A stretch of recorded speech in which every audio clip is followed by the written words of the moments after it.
Hello,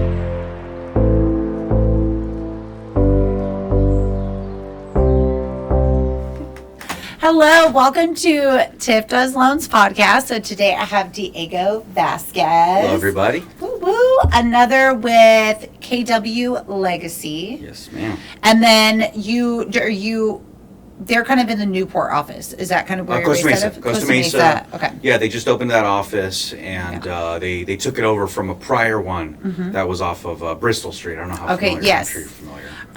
Yeah, I go to the one off Baker. So that one, and there's like a lot of events. Oh, yeah. And yeah. It's a cool spot, right? Yeah, it's a really good spot.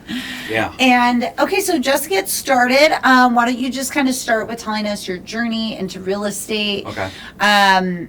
How did you, what was the inspiration there, and how long have you been doing it? Yeah, so again, Diego Vazquez, realtor, loan officer. I started doing loans back in, it's like 2013. I think I was 22. Wow. I was working just as a telemarketer. Yeah. I was just some punk kid that was good at sales. Yeah. My sales journey, actually, I never thought I was going to be in sales. Yeah. Which I don't consider the sales, right? It's more customer service than anything. It's a process. Right. And I remember when I was 21, I got laid off from like this factory that I was working at. I was like, one of the like shipping managers. And they were like, well, look, we're just going to say that you got laid off. Have a good summer. And I had just read the book, The Secret. Okay. And I just got this wild hair, and I was like, I'm out of here. I'm going to go to Cabo. Yeah. And I just took off at 21 on my own. I moved to Cabo, and I ended up getting a job doing timeshares. Okay. And I hated it, but at least it kind of showed me just some real old school techniques. I come back after a while and, just get a couple good, crazy sales jobs. And I land, one doing telemarketing for like this shady loan company. I'm sorry. Yeah. I won't say their names. But definitely, like, it put me through, it's like Navy SEAL training. Yeah. Right, because I'd call over 200-300 people a day. Yeah, and on the loan side, so I started at a big lender. Okay. And we used to call it like a sweatshop, it's gnarly because they just got these big engines, and you're just supposed to be dialing, and like me, I'm more like, I'm just going to try to work the metrics, and so I always had like the highest, I'd call out 40, 50 or, for trying to take applications. But yeah, after a while, it's like, this metrics it wasn't adding up for me. Yeah, exactly. Like on the pay end. Yep. And just like, it just I wasn't seeing it, and I gave it my all, so I spent a couple of years there, and then I went on my own. But. No, and so I'm thankful for even that opportunity, because it opened my eyes. And you could be through the process. Yeah. Yeah, well, that's so many people that get into this business. I mean, I got friends who, they're like, just last year they got their loan license. I'm like, you poor thing. Yeah. I'm like, why would a realtor go to you when you don't know squat? And we've been dealing with lenders that have been doing this for 20 plus years. Yeah. Like, why would I even give you a chance? These are my clients. I'm helping them buy their first home, and I'm going to send them to you? You don't know squat. Yeah. So that's really tough. It's tricky. Well, and that's what, even I've had some call me that are thinking of, or, getting their license, and I'm all over social media. And so, they've reached out to me, but I'm like, honestly, I would do it the same all over again. I started at a big lender where they gave me leads.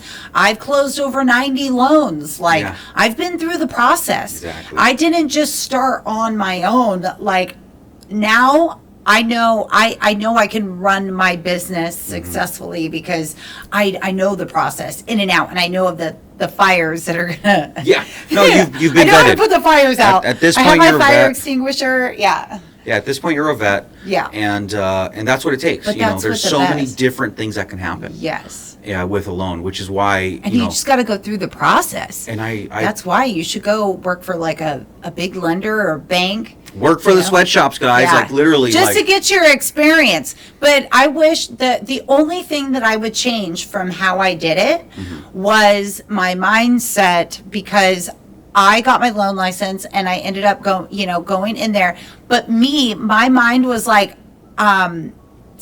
this is my career. Yeah. And what I realized after like a year or two, and the tone started to shift after 2021, like they started getting a little mean, like a little, it was a job.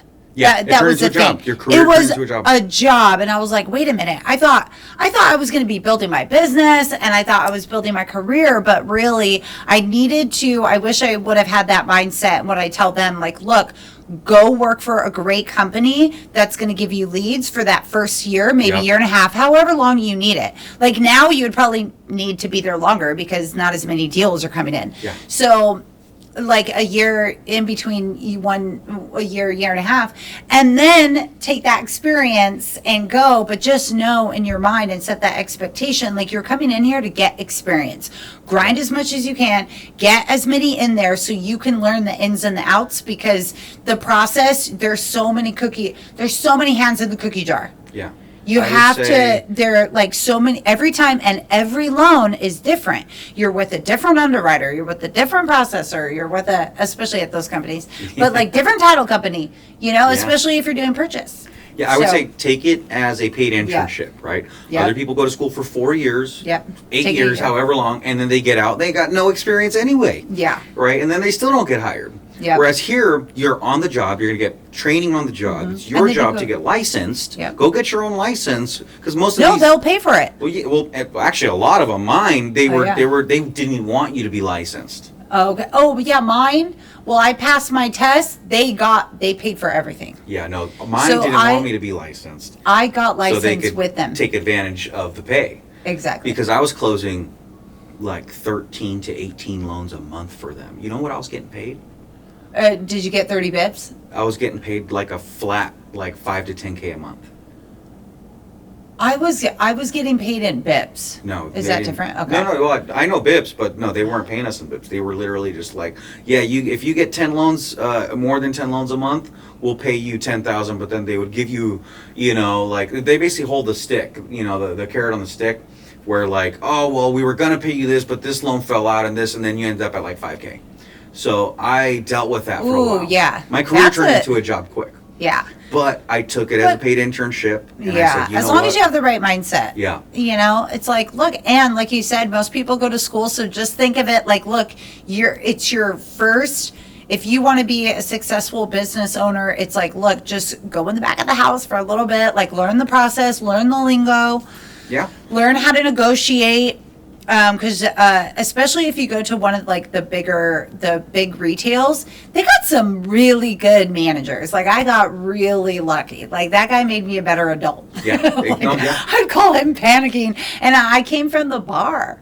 Like I came from the bar industry. I was always so like just spazzy. Like I'm spazzy now, but I'm definitely like more controlled. Sure.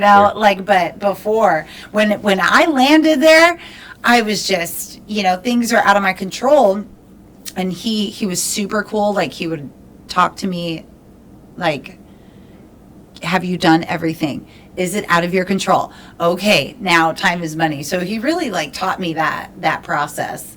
So, I feel like as long as you have a good manager in this business, but also if you go straight to being on your own, especially in this market, it's got to be hard. Yeah. I had a really hard time, and I have a ton of experience starting my business. I built a platform last year. And last year of all years. Yeah, last year. You had more time last year, well, I guess. Yeah. So, I utilized the time that I had, but yeah, I did 60. So this is my 1 year of this podcast. Okay. So it popped up on Facebook yesterday, like 1 year. Oh, that's cool. And I was like, wow, so that was my first podcast drop. So yeah, I've done 60. Nice. So, I kept busy during the tough time building relationships, but yeah, it was tough. Even for me. So no, that's awesome. But what was that motivation for you? Like going from when did you make that decision from? Because you don't do loans anymore, right? Yeah, no. Okay. I refer that all out, and for good reason, right? What was the transition?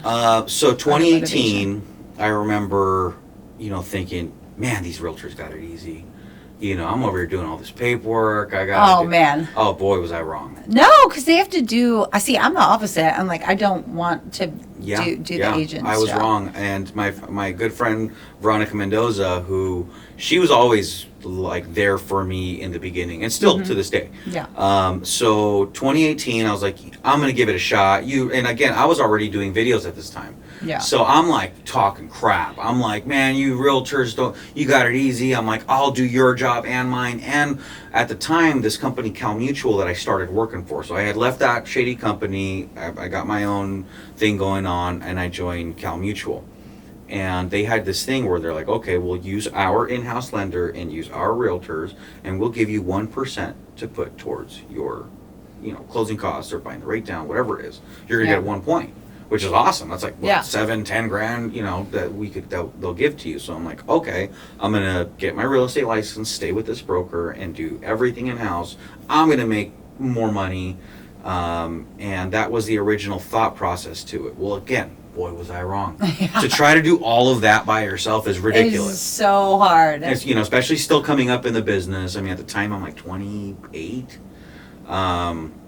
And so that was the motivation was, you have to pick one. Well, I thought it was so easy. And I'm like, I'm going to take control of my leads. I'm going to have control of the whole process, and I'm going to make more money. That's always the motivation.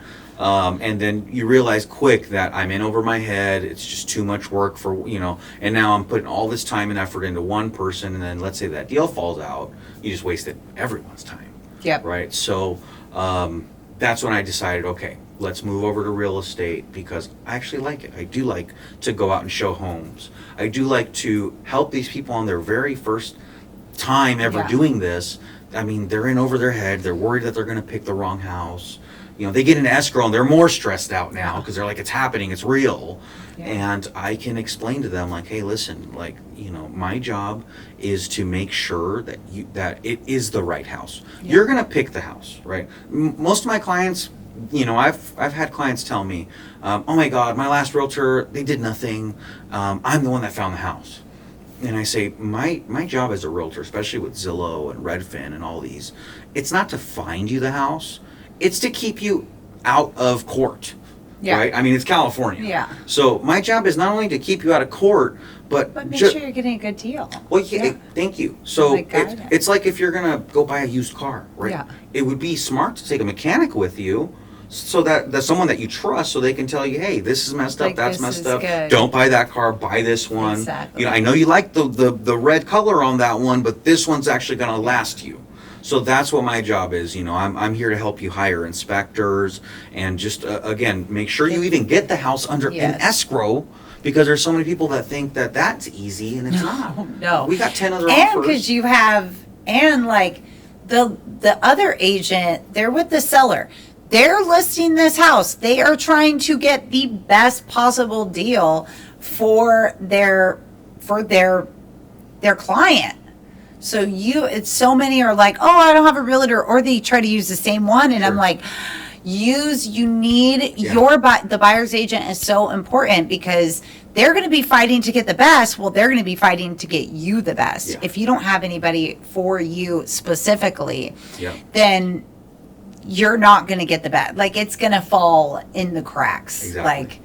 Like there's always a little more that can be done, especially right now with like the negotiations. Well, so I'm glad you brought that up. Yeah. One of my last clients that we helped her buy, I mean, just to kind of give you the whole, what we go through as realtors, right? She's so smart. She just started, she just became a doctor. Oh, wow. So she's making like 15. That's your client? Yeah, my client. And she's young too. She's a single mom. Awesome. Super proud of her. First thing that she does, she's sending me like $2 million homes. I'm like, oh, okay, wow, like right on. And then, I'm like, okay, well, let me kind of gauge. And I ask her, what's like the max payment you can handle, like now that you got this new job? And she said $4,500 a month. Do you think she can afford a $2 million house? No. Right? So I think that would be like a 600. Yeah. It's going to be about 600,000. I just priced one out, but even with taxes and insurance, Yeah. I think the payment was about 3,000 plus taxes and insurance. So roughly, I feel like in this market around 4,500, if you want to be around that somewhere, you're probably looking in between 6 and 650. Yeah. So, and you're Roughly. you're right around there. So, Depending on the program. so as a realtor, I have to keep her engaged. Because Still- she said 2 mil. She's sending me 2 million like they're Belinda. So, and that's what realtors go through, right? Because again, Yeah. everybody has this idea. Nobody went to school for this. They have just no, everybody thinks it's all selling sunset. Yeah. And so, out of like 10 people that hit me up, maybe one will qualify. And again, I have to Yeah. make sure that they are still enthusiastic about buying. So, again, I have to let her down easy. And, I said, first, let's just get you pre-qualified. So I get her to one of our lenders. And yeah, they quickly explain, hey, so yeah, here it's going to be roughly between 6 to Yeah. 650. I think we ended up getting it to where her, like, what she actually qualified for was 665 was Okay, her, yeah. was her Max. Yeah. Cool. So now we're looking for homes. We probably looked at like 30 different homes. The one home that we got in escrow that she loved, something happened and the seller backed out. So again, we keep looking. It started in October. By December is when we finally got her in her escrow. Oh my gosh, awesome. Yeah. So we're super happy. In We're what still- area did you find that price? Is that the IE? It's in Corona. Okay. Yeah, a lot of my buyers, first-time home buyers, going out there. that are all in OC. Hey, if you can find a small condo in OC, by all means. I mean, the point is to just get something, Yeah. right? Because in the next 3 to 5 years, it's going to go up. And that's Even where the your equity's- condos, even in OC, like Costa Mesa, even the condos are like 850 now with a hefty, what is that, HOA? HOA fee. Yeah. So, that's So why some IE people are is heading. looking pretty good, minus the 91 being crowded. I mean, Yeah. Just other depends. than that, yeah. Depends on your schedule, right? Yeah. Like if I head out to the IE, anytime before noon, heading that way, it's like 25, 30 minutes. Yeah. And then vice versa, afternoon, and between noon and like 5 p.m., heading this way from the IE, it's empty. So Yeah. just depends on if you're a 9 to 5er, yeah, good luck. Yeah. Right. That's going to be tricky. Yeah. So, but gonna long be story miserable. short, so we get into escrow, and this is why I say negotiations and making sure you purchase when you qualify. Yep. A lot of people ask me, they say, when's a good time to buy? I say, a good time to buy is when you can afford it. 'Cause Yeah. If you can't afford it, there's nothing to talk about. Yeah. Right? So first, let's find out if you can even afford it. And then when it comes to buying at the right time, well, the holidays, which is typically slower. Yep. Everybody's busy with the holidays. We got into escrow during the holidays, and that home was originally listed at $750. And you got it for, We got it for $675, and they gave us another $15,000 in credits. nice. So they lost like about $75,000. That seller did. Yeah. Oh, they were not too happy, but it's either that or nothing. Yeah. They had no. I think one other offer that was way under asking and still asking for a lot of credits, like less than what we had put. Yeah. And so that's why I say you do need the right agent with you that knows what they can do, knows when they can take those types of risks, Mm-hmm. and ultimately make sure that the house is in good shape. Because yeah, we did our inspections and we found out that there was a lot of stuff that needed to be done. They got us that extra $15,000. That's awesome. Yeah, I love when the realtors get us seller credits like midway. Oh, yeah. Yeah. Like I was like, you are good. Like I've had one, like we started out with like, I think we got like 10, in between 10 and 12. I think they're a veteran, so I think we got a good amount in the beginning. Sure. And then as we keep going, he got us another like 8,000. So Yeah. I was like, these are the best. Yeah, I always say, because, to help out other, this podcast is for everybody. It's Yeah. for buyers, sellers, Yeah. agents, other lenders, Investors, right? Yeah, so for you new, agents out there, when I'm explaining to my clients, because every single client wants to offer less than asking price. Yeah. Right? And sometimes there's markets where you can't do that, especially depending on the home. Yeah. Right. Or like if you you can't ask for lower and seller credits. Well, you can. Really, you can, but if it's really the one that you want, and I feel like that's the conversation that you guys have with people, it's always going to be like, it's almost like self-sabotage or like, if they didn't fully, because when you really love something and you want it, you're going to fight for it. And Yes. you're going to, and maybe you don't have a bunch to put over, but if you really, really want something, that's when it's going to be with your realtor, when it's like, they're going to ask you, what do you think? What do we have to put down to actually win this? Well, that's what I And I explained. feel like that's when you know that they're like super motivated. Well, that's what I explained to them is I say, okay, like we're going to look at, let's say 5 to 7 homes, Yep. as much as time will allow. Yeah. And usually they'll find that one or two homes that they're like, okay, this is the one. Yeah. And I say, okay, well look, so let's make a couple of offers if you deem necessary, right? Maybe this home, it's not my favorite, but I can see myself for the next 3 to 5 years, and I'm only going to get it if it's like a slamming deal. Yeah. Or if I absolutely love this home and I have to have it, well, I say, don't play the game with that home, right? Yeah. Because chances are, if you love it, there's another family that's going to absolutely love it, and it's going to depend on who wants it more. So typically, the way I explain it to them, I say, hey, listen, if you really love this home, let's do the best that we can, right? So that way, if we lose it, you don't you're not shooting yourself in the foot. You're not mad at yourself for trying to get a good deal on it, because the gloves always come off once we're in escrow. Once we're in escrow, that's when the gloves come off. I will get inspectors to look at the roof. I will make sure to get you the credits that you need and deserve once we're in escrow. But if we don't even get the opportunity, it's the worst. Whenever I'm at a like an open house. Yeah. And when you see, whoever it is, and they're walking and they're already nitpicking the house. And you're like, I'm not going to choose that person. Why would I accept your offer? You're already starting off on the wrong foot. Yeah. I'd rather come in and say, oh my God, I love this house. It's perfect as is, which I even write my offers as is, which I'm probably giving you too much inside baseball right now. But you can write the offer as is, and then once you do your inspections, you go, hey, I know I said as is, and I apologize. I'm not trying to be a jerk or get one over on you, the seller. But my client's going to walk unless you freaking give us $15K.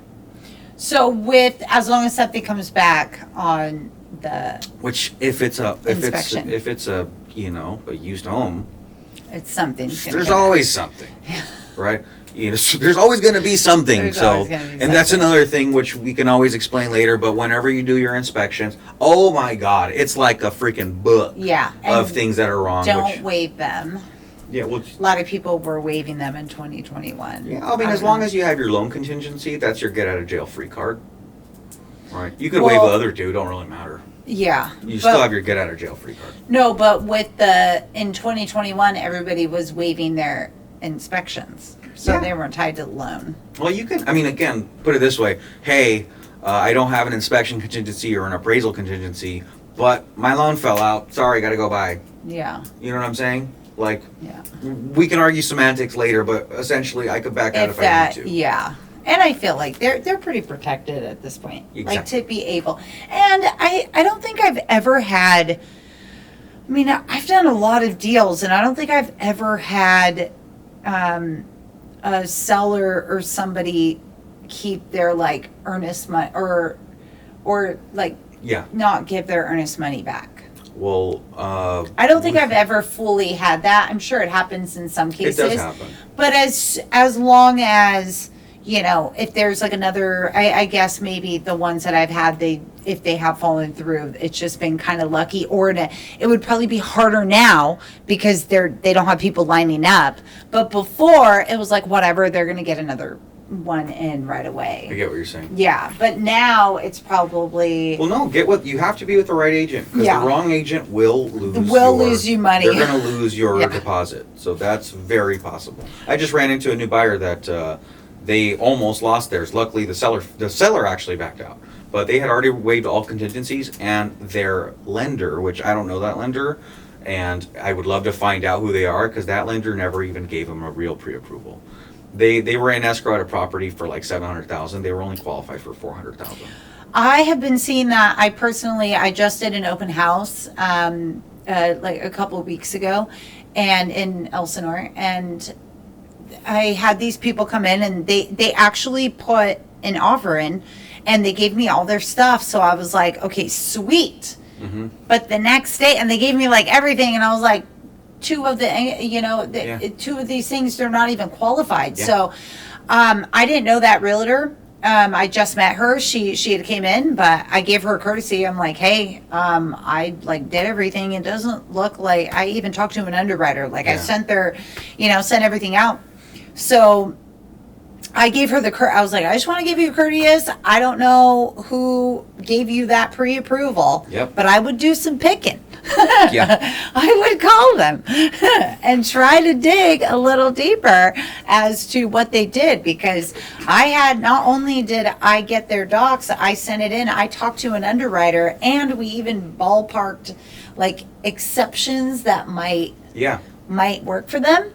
I was like, but no, they're not approved. So I've been seeing that more, and it's like, it's sad that if they're going out, like me personally, I don't fear that for my clients, just because I do have a source I send all of my income, because pretty much if you're not approving, it's because if you're all of a sudden not approving later, usually it's probably because the income calculations weren't done correctly. Yes. And then you go in to process, and then the underwriter cuts your income. And once they change that, you can't, there's nothing that can be changed. Once the underwriter updates that income, you might be able to rebuttal something and do some research, but other than that, it's cut and you have to work off that.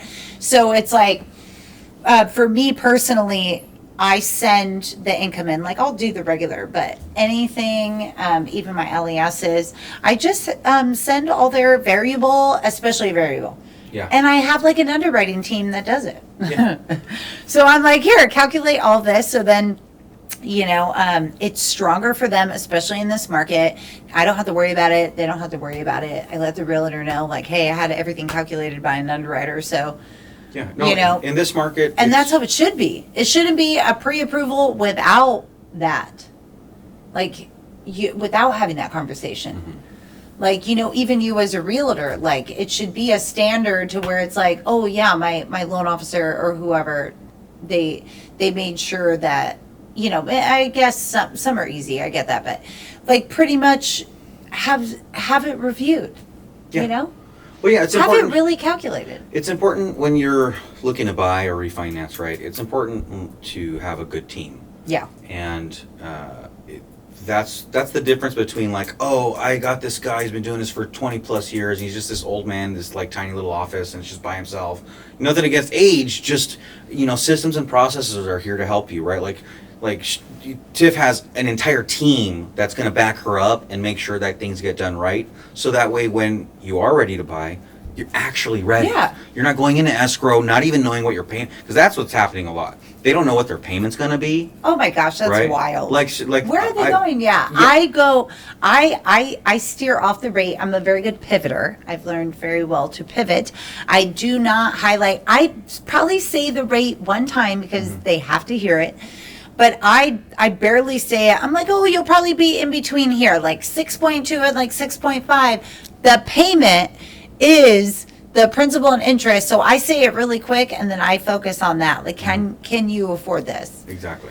And that's where it should be. But yeah, I'm seeing that more and more. Like now I'm starting to go to more open houses.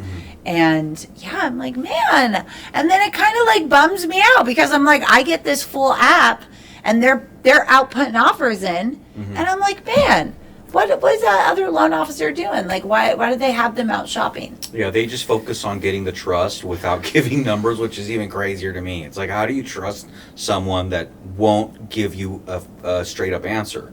So if you're a buyer in this market, I would recommend, like, even if you got to shop with a couple different lenders so you can kind of sort through who's full of it and who's actually giving you the real numbers, and try your hardest to not believe in like the magic, is what I like to call it, which is basically like there's no magic. You're not going to buy $1 million home and have a $2,000 payment. That just doesn't exist, right? It doesn't benefit me. It doesn't benefit. It doesn't benefit me. It doesn't benefit Tiff to give you a payment that's higher than it should be, right? That actually does us. It hurts us. Yeah. So I would much rather tell you the truth and figure out how we can make it happen. Later, even if it's later, Yeah, like even if get you on gotta it. wait, Yeah. that's fine. But the point is to really map it out now, before you go and fall in love with a home that you can't even afford, and then I you just know. and then you And just then put it off sucks. forever. Yeah. And that sucks too, because you are the buyer. Like, if you go and you give your information to somebody, you should be able to trust that. And again, it's only going to come with the, experience. Like, I've definitely miscalculated things, or, but now that's why, like, I don't ever want my income to be changed. So now, as a loan officer, like, I send it to an underwriter. I have them calculate it. So now we're good. Yeah, Like, yeah, I've had it cut once. Luckily, I didn't, the deal wasn't gone or anything. We were able to work it out. And usually, for the most part, you can. But yeah, if something is mistaken in there, but if somebody's out shopping, like if they're going out with you and looking for houses, they have to, and they sent their stuff in, they have to believe that they're good, and they should be able to feel like that if they got pre-approved. Yeah, you want the confidence. You want to be able to buy with confidence, because at least hey, okay, I like this house a lot. And then they'll usually hit me up, hey Diego, so I really like this house, let's go look at it. I say, okay, just real quick, the payment could be between here and here. Yeah. Depending on what we offer, and I'll obviously do my best to get the credits to help you either cover closing costs or buy that rate down. What do you think? Yeah, let's go. And now That's what I do, yeah. Now they're ready. Yeah. I do that too. I give a ballpark on the closing costs, but because I can't really see those fully. I mean, you can't. That's the thing. Yeah. So this is But I let them know. I mean, I've closed enough to where it's like, look, if you're probably looking at like 15,000-20,000 if it's in between 6 and 6:45. That's all you got to do. So I usually I'll ballpark it, and I'm always one, I do more. Mm-hmm. And I'm like, look, it looks bigger, and I've had a lot of people, but I explain to them too. I try to make a lot of videos too. I think that's huge now too. If you're looking, like, try to find somebody, like I do a lot of educational videos. And yeah, I would definitely, I'm always urging people to like pick your team, because it's going to make and break your experience. Yeah, for sure. Like, even those people, like, they're out not qualified, but thinking they are, putting in offers, and if anything, that's just going to be an emotional journey. I always call it, it's like a battery that these buyers have, right? Like, start off full, and then they find out that no, they don't qualify for a $2 million house. Yeah. Right. And then they find out what their payment is versus what they wanted. Yeah. And then they go to look at homes, and then the one that they loved doesn't they don't get their offer accepted. Yeah. I feel like we're highlighting all the negatives, but can we get to the good stuff? But then they get their home. Well, if you deal with the right people, yes, that battery's going to stay higher longer, because you listen to them. Because we guide you to a new we're here to guide you. We're just here to help you along the process, right? Like, I explain to people, I'm like, look, like, whether you buy now or later, my job is to make sure it gets done right the first time. Yeah. If you're gonna do it right the first time. Yeah. 100%. Yeah. Not, or like I've had some realtors kind of battle with like the for sale by owner.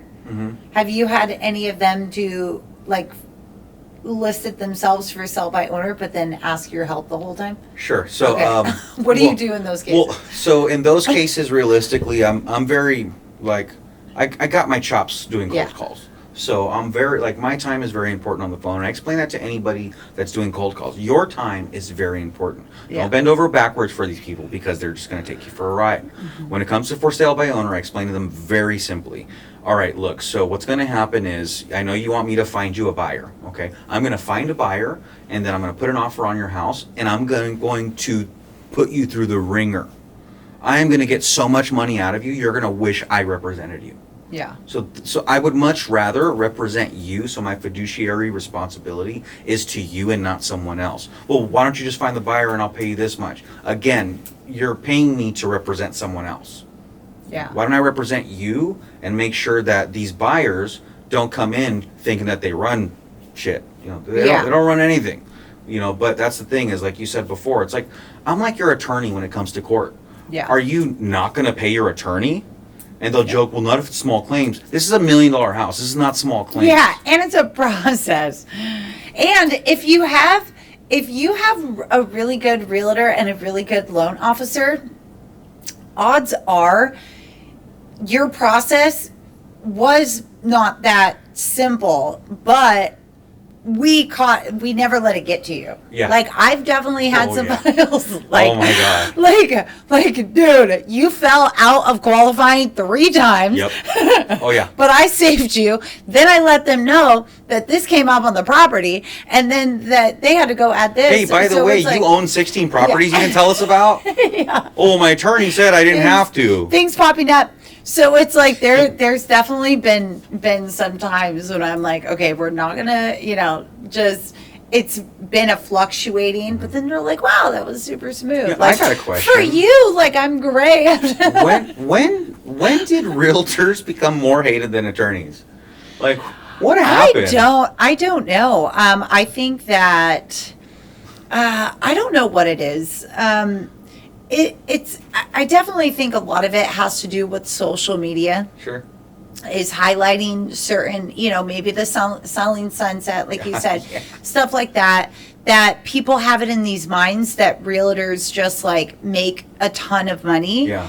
And just like any industry, when the industry is super hot, yes, you can make a ton of money. But I mean, look at the years.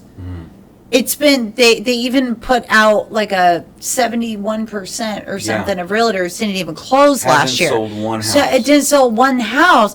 And this has been a market that's been on for years. So it's like, and that we're all still here, like we're helping you, we're giving you, we're putting out information, we're, all of these things that we do and to educate and to guide, we don't get paid for any of it. We don't get paid until the market changes and we start actually being able to like help and, get the clients into home. But when it's not really affordable like this, on both sides, it's just like, we're not, no one's like crushing it right now. You might have, but like that consistent flow. So I think a lot of it is from social media a little bit where, and I don't know, maybe like with the TikTok videos or it's just kind of like if you're a realtor, you make videos.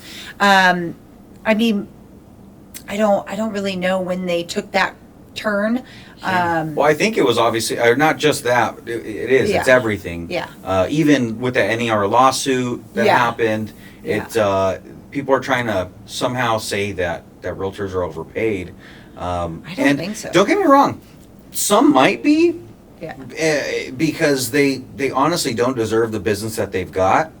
But because there's levels to this. Yeah. Right? There's real professionals. Yeah. Like when I linked up with Red at, Keller Williams Legacy, I had already kissed a couple frogs at brokerages. I tried them out. I've always been looking for mentorship and to really take my business to the next level. Absolutely. And oh my God, there is levels to this. Like, when I'm saying my job is to keep you out of court, there's so many ways for you to get sued for the smallest, dumbest thing.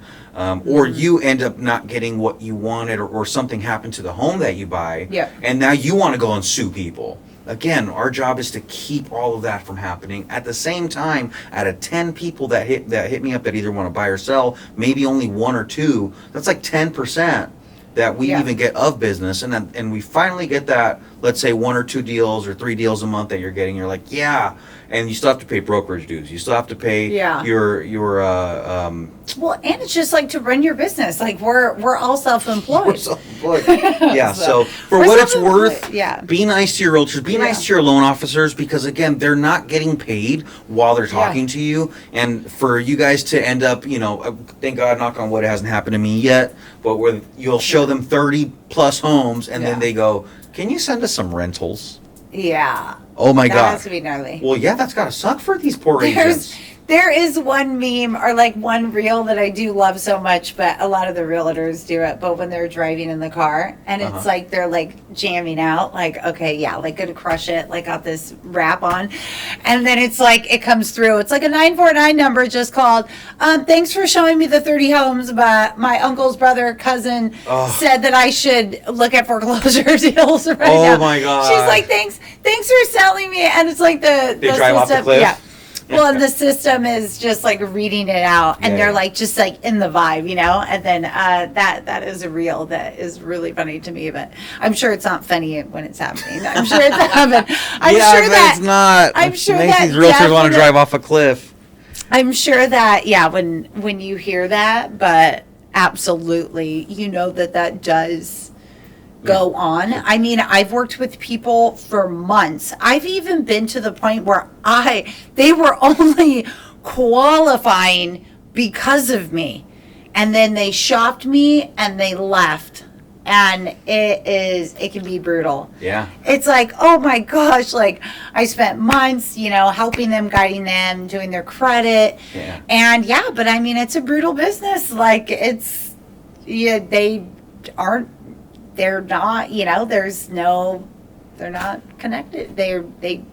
It's not like a contract deal. It's not like an attorney. Well, and the point of all this is basically, again, is there's so much more work involved behind the scenes. Yeah. So just to help, again, we're here to educate, Yeah. is we're paid for, there's a really good quote that I heard from Earl Nightingale. Okay. And he says, you are paid based on the amount of service that you put out. Yeah. I'm paraphrasing horribly. But yeah, our job is to give as much service as we possibly can. And when it reciprocates, if it reciprocates well, like it has for some of us, then great. But it's because of how much work we're putting in. Exactly. It's like building that foundation. Yes. And I don't think of it as like work because I'm building all these relationships. Yes. And then that's like, that's like the foundation, or just helping. Like, I don't mind to help. I love to teach them not only to like qualify, but then like, how to invest, like, okay, what we're going to do next. Like now, you'll get in this home, then, you're going to have this much equity in a little bit. And then you're going to come back to me in like 6 months, we're going to lower this rate and get, Yes. and kind of get the game plan going. Yeah. So they feel prepared for what's to come too. And I feel like the really good realtors do that too. Exactly. They're going to show you, there's so many things that come to it. Now you got to have like, if you need handymen, contractors, yeah. what's the others? Like home, like just like the homeowners, like there's so many things, like how to be a homeowner. Yes. I had one realtor that would talk about that. Yeah, They're that's no, great. They spend so much time trying to get into the house, and then it's like, wait, but I'm also going to teach you how to be a homeowner. That's great. That's a great agent. Yeah. Yeah. Yeah, no, I mean, I explain it is, back in 2008, my parents lost their house. Yeah. And oh man, yeah. Yeah, so I remember we're renting the same house that we had owned, and so I'm like, I didn't understand. Yeah. I'm in high school at the time. I'm like, what do I know, right? So fast forward, like my job is to educate you so this doesn't happen to you. Exactly. You're going to buy this home, you're going to live in it, you're going to invest, and this is the largest investment some of these clients will ever make in their lives. Exactly. And like again, one of my last clients, at first when he bought his home back in like 2018 in Lake Elsinore that we just sold, he was kind of bummed because he was working in Inglewood at the time. So from Lake Elsinore to Inglewood, I'd be pissed too. Yeah. Well, fast forward, he sold it. He got an extra like $220,000 of equity. Yeah. He used that to buy his dream home. Yeah. That's the ticket right there, yeah. So it's like, it's an investment. It's like a trading card. Yeah. You got to get started with something and then give it some time. If you can at least see yourself living there for the next 3 to 5 years, if you can bite the bullet, it will pay off. And just to think, like, run the numbers for the people. A lot of people were told in 2020, don't purchase. And those people that purchased 5 years ago, I mean, you have seen the value skyrocket. It's been like an average 7 to 10% out here in California. Oh yeah. Like on these, I know some that have quadrupled already the amount of equity just from like 2020. And so many people told them not to. He told me, he's like, my whole family told me not to. I did it. And he said, you know what, Diego? I don't know any other way that I would have been able to save up $220,000 in 5 years. Yeah. No. No, I feel like, but real estate is also, it's the long game. So I think it's important to talk with your realtor, your loan officer, and get that action plan before, depending on which home. Like if you kind of get a fixer-upper, or if you, I think it's just harder to find like your dream home right away because of inventory. So it's like. No, it's not. I mean, sorry not to cut you off. It's not inventory. You're not going to find your dream home on the first hit as a first-time home buyer in California. Yeah. Good luck. Right? Like, unless you're willing to go to like Hesperia. Yeah. Right? Like, no, you're not going to. First, get into something. Yeah. Build the equity for 3 to 5 years.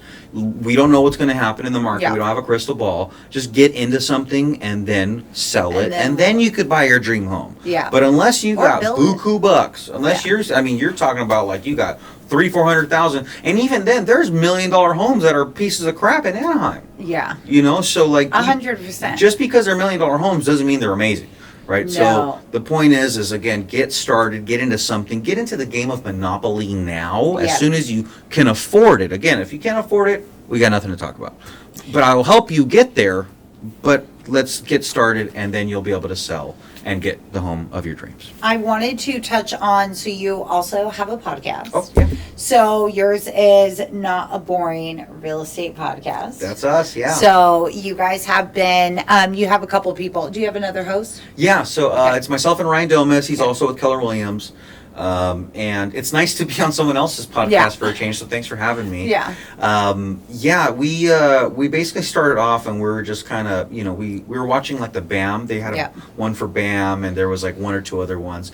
Gary Keller has one, and we were like, damn, they're boring. Like they're just hard to watch. I mean, they're just right there, very, too proper. They're kind of kissing ass at this point. And we're like, I wish I could watch something that I actually genuinely cared to listen to. Yeah. That wasn't just like real vibes. Yeah. It's like not just like numbers, but just like that realness. Yeah. Yeah. So we'd talk about, either experiences that we've had. We'd invite some, mainly OC, legends that we've had on the podcast, and we did it kind of like why you're doing it, right? The hope is to educate, to get business from it, to just get yourself out there, because we know we need to. The more we can get ourselves out there, the more people that meet us, the more people that will be thankful they met us. Yeah. So that's what got us started. 100%. Yeah. And this has been like, I mean, even when I started it, it was like I said, I went on my own in 23. So it was super hard. I knew it was going to be hard. 23 was tough, and, after 22, we're kind of halted because interest rates doubled in 22. Literally doubled, but from the beginning of the year to the end of the year. So literally doubled. So starting out in 23, I mean, everything halted. But I just knew that if I stayed there, I needed to get out there and start building. Oh, yeah. So when I did this, it was mainly, I was just trying, I couldn't call realtors and be like, oh, do you want to get coffee? Like how you were like, who are you? Yeah. They would have hated that. And like, it would have been terrible. But I did get really good at video editing. So then we had like the setup, and I was like, I'll start bringing them in. And then it grew to like investors. So now I've done like so many, now I have like a new studio and all this stuff, but it really just started so I can add value. I was like, I asked myself, like, how am I going to add value? How am I going to get more realtor partners and add value to their business? And, business wasn't coming through to where, no, they don't want to go to lunch. Like some of us couldn't even afford coffee at one point, like we can go, but you got to get your own. Yeah. Like the coffees are like at $10. Like the Heights and Beach preview. Right. Have you been to that one? The preview? I've done a couple. Well, yeah, but they were trying to charge like, I don't know. I think you have to pay like a whole thing. I wouldn't do a couple of them. We used to call it the lender soup kitchen. Yeah, I wasn't, I didn't really hop all over those. My strategy, I went a different way. So I built the podcast. Yes. And then for over a year now, I've been going to real estate events, like consistently. Like I don't have kids or anything. So I did 80 to 100 events last year. Nice. So Yeah, you know mine's that. more like I'm better in person. Yeah. of Like course. they got to get my vibe, you know. Yeah, So we're not bad to look at. You Yeah. know, so the more people we meet, the Yeah. more happy to- Yeah, and just like, you know, it's by numbers, so it's like the more people that know you. And then I always like love the podcast idea, because when you're building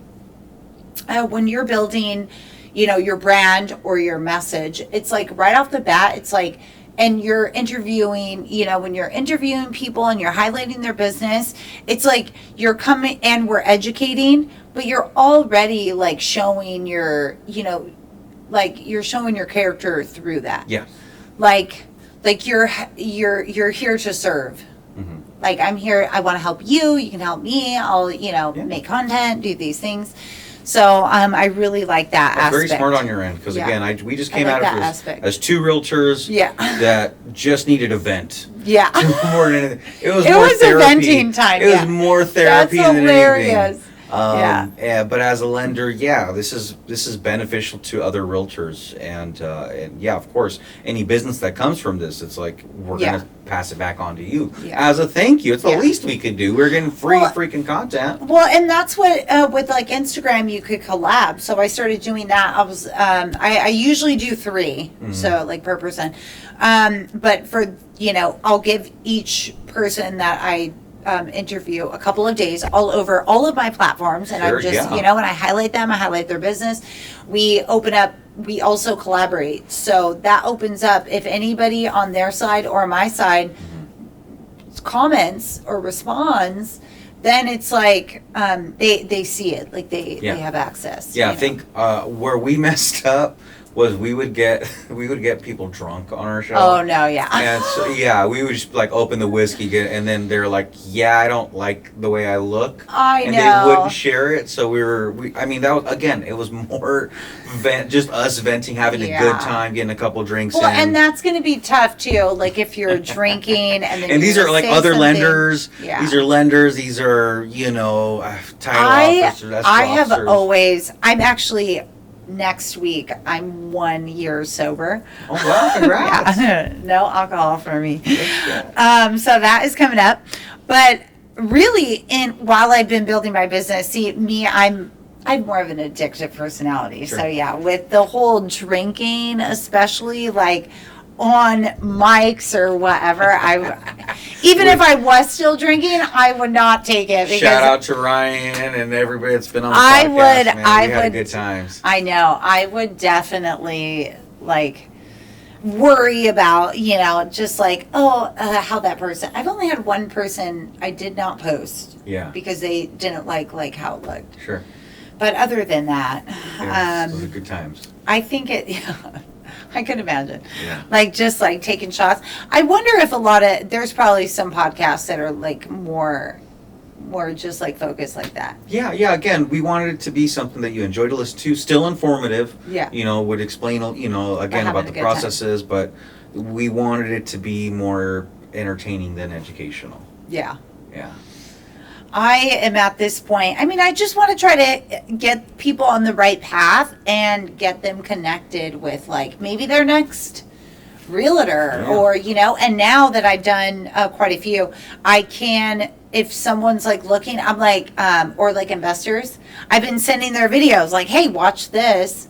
And now I'm able, like, I'm always going to have this of us.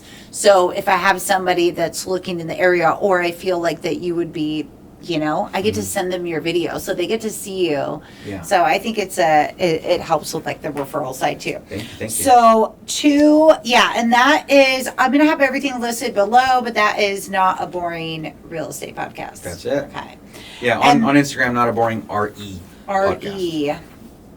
And all right, so let's do just kind of wrap up here some advice for, you know, them coming into We haven't had very many drops this year. There hasn't really been as many anticipated, but you never know. Last year they said 6 and gave us 1. So with all the changes that are going on, who knows? I'm an optimist. I think it's coming. Yeah. But how would you have them prepare? Okay. You can start with buyers. Okay. Yep. So for buyers, well, first off, again, my name's Diego Vazquez. I'm your favorite realtor's favorite realtor. And because, again, I got the loan background. Yeah. And so my job is to get you the best deal possible. And what does that mean? Well, again, first things first, you got to find out what your payment's going to be. What are you comfortable with? And that's why we want to get you with the right lender. So I'd get you over to TIFF so we can at least figure out if it's even possible. Yeah. Once we find out that it is possible and this is something that you can actually look into, then okay, let's get started, because as of right now, because the interest rates are high, that's good for buyers. Yep. Right? That's when the interest rates are high, buyers, it's a buyer's market. So at that point, there's going to be a lot less competition. Rather than 30 offers to one house, there's going to be maybe 3 offers to one house.